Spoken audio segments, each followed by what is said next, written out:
القرآن الكريم هو كتاب الله تعالى، وهو آخر وأفضل الكتب السماوية التي نزلت على الأنبياء، ولقد تكفل الله عز وجل بحفظه، ولذا فليس فيه تحريف أو تزوير، وهو نور يهدي الناس إلى الإيمان بإذن الله تعالى. والآن يا أصدقائي، هيا لنسمع أنشودة رقيقة عن هذا الكتاب العظيم.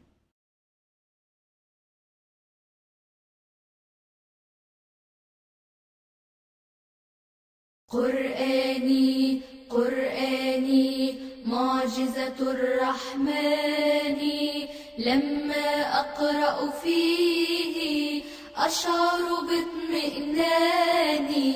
قرآني قرآني معجزة الرحمن، لما أقرأ فيه أشعر باطمئنان.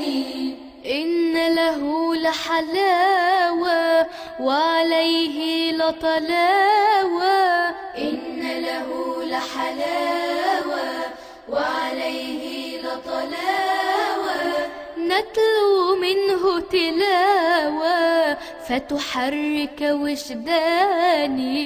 قرآني قرآني معجزة الرحمن، لما أقرأ فيه أشعر باطمئنان.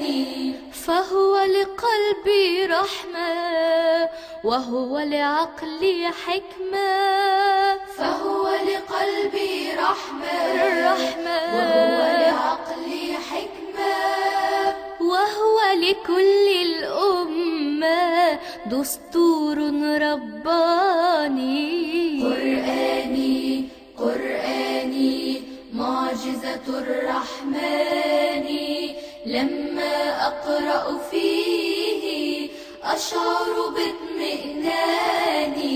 نزل به جبريل للمختار يقول، نزل به جبريل للمختار يقول، اقرأ أنت رسول تهدي للإيمان.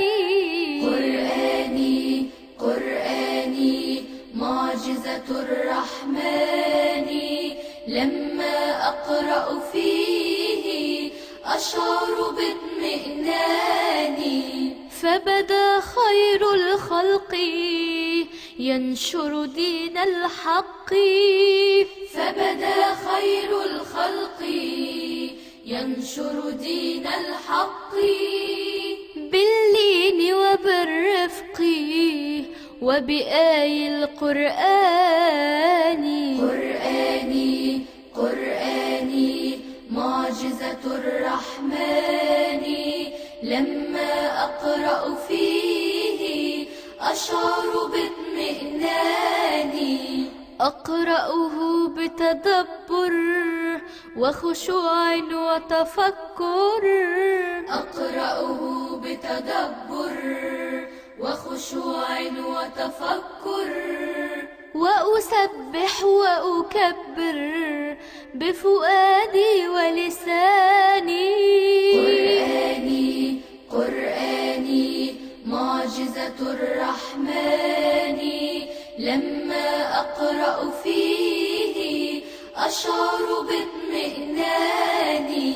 فهو كلام الله ربي جل علاه، فهو كلام الله ربي جل علاه، قد حفظه ورعاه من دوما يرعاني. قرآني قرآني معجزة الرحمن، لما أقرأ فيه أشعر باطمئنان. فعلينا أن نداوم على تلاوة القرآن الكريم، وأن نحرص على قراءته بخشوع وتفكر وتدبر، فهو حياة للقلوب ويجلب الراحة للنفوس والطمأنينة في الصدور. وعلينا أيضا أن نجتهد في حفظ آياته والعمل بما فيها من الأوامر والتوجيهات، والابتعاد عما فيها من المحرمات والمنهيات.